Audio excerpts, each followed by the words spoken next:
श्री भगवान ने कहा, जो पुरुष कर्म फल पर आश्रित ना होकर कर्तव्य कर्म करता है वह सन्यासी और योगी है, ना कि वह जिसने केवल अग्नि का और क्रियाओं का त्याग किया है। हे पांडव, जिसको शास्त्रविद सन्यास कहते हैं उसी को तुम योग समझो, क्योंकि संकल्पों को न त्यागने वाला कोई भी पुरुष योगी नहीं होता। योग में आरूढ़ होने की इच्छा वाले मुनि के लिए कर्म करना ही हेतु कहा है, और योगारूढ़ हो जाने पर उसी पुरुष के लिए शम को साधन कहा गया है।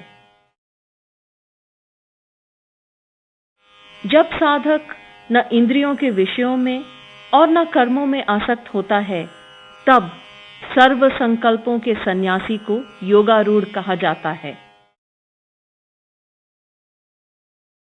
मनुष्य को अपने द्वारा अपना उद्धार करना चाहिए और अपना अधःपतन नहीं करना चाहिए, क्योंकि आत्मा ही आत्मा का मित्र है और आत्मा ही आत्मा का शत्रु है।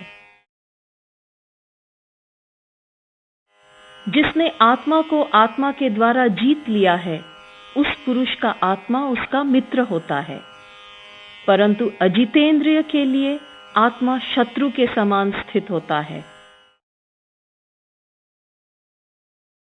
शीत उष्ण, सुख दुख तथा मान अपमान में जो प्रशांत रहता है, ऐसे जितात्मा पुरुष के लिए परमात्मा सम्यक प्रकार से स्थित है, अर्थात आत्म रूप से विद्यमान है।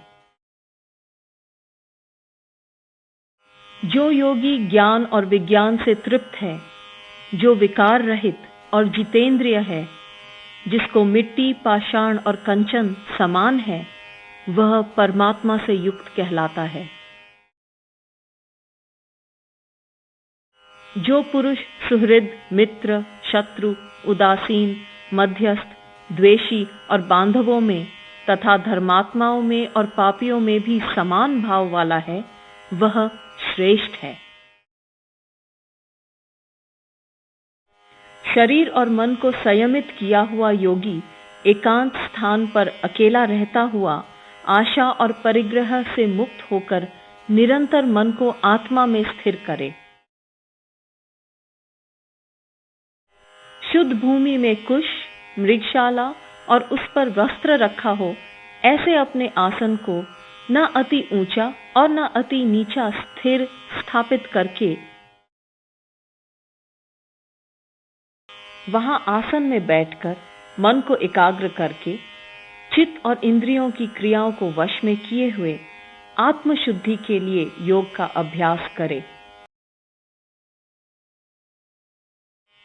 काया, सिर और ग्रीवा को समान और अचल धारण किए हुए स्थिर होकर अपनी नासिका के अग्र भाग को देखकर अन्य दिशाओं को न देखता हुआ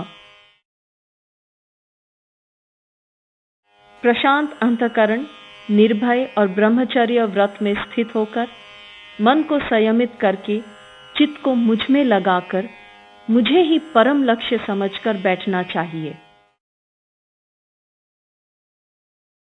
इस प्रकार सदा मन को स्थिर करने का प्रयास करता हुआ संयमित मन का योगी मुझ में स्थित परम निर्वाण स्वरूप शांति को प्राप्त होता है। परंतु हे अर्जुन, यह योग उस पुरुष के लिए संभव नहीं होता जो अधिक खाने वाला है या बिल्कुल न खाने वाला है, तथा जो अधिक सोने वाला है या सदा जागने वाला है। उस पुरुष के लिए योग दुखनाशक होता है जो युक्त आहार और विहार करने वाला है, यथा योग चेष्टा करने वाला है और परिमित शयन और जागरण करने वाला है। जब पूर्ण रूप से वश में किया हुआ चित्त आत्मा में ही स्थित होता है, तब समस्त विषयों से स्पृहा रहित हुआ पुरुष युक्त कहा जाता है। जिस प्रकार वायु रहित स्थान में स्थित दीपक में कंप नहीं होता, वैसी ही उपमा आत्मा के ध्यान में लगे हुए योगी के समाहित चित्त की कही गई है। जब जिस स्थिति में योगाभ्यास से निरुद्ध हुआ चित्त उपराम हो जाता है और जब आत्मा को आत्मा के द्वारा देखकर आत्मा में ही संतुष्ट होता है,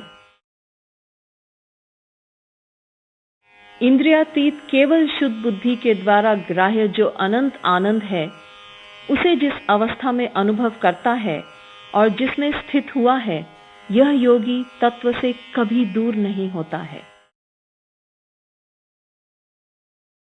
और जिस लाभ को प्राप्त होकर उससे अधिक अन्य कुछ भी लाभ नहीं मानता है और जिसमें स्थित हुआ योगी बड़े भारी दुख से भी विचलित नहीं होता है। दुख के संयोग से वियोग को ही योग कहते हैं, जिसे जानना चाहिए। उस योग का अभ्यास उकताहट रहित चित्त से निश्चय पूर्वक करना चाहिए। संकल्प से उत्पन्न समस्त कामनाओं को निश्शेष रूप से परित्याग कर मन के द्वारा इंद्रिय समुदाय को सब ओर से सम्यक प्रकार वश में करके शनैः शनैः धैर्य युक्त बुद्धि के द्वारा योगी उपरामता शांति को प्राप्त होवे। मन को आत्मा में स्थित करके फिर अन्य कुछ भी चिंतन ना करे। यह चंचल और अस्थिर मन जिन कारणों से विषयों में विचरण करता है, उनसे संयमित करके उसे आत्मा के ही वश में लावे, अर्थात आत्मा में स्थिर करे। जिसका मन प्रशांत है, जो पाप रहित है और जिसका रजोगुण शांत हुआ है, ऐसे ब्रह्मरूप हुए इस योगी को उत्तम सुख प्राप्त होता है।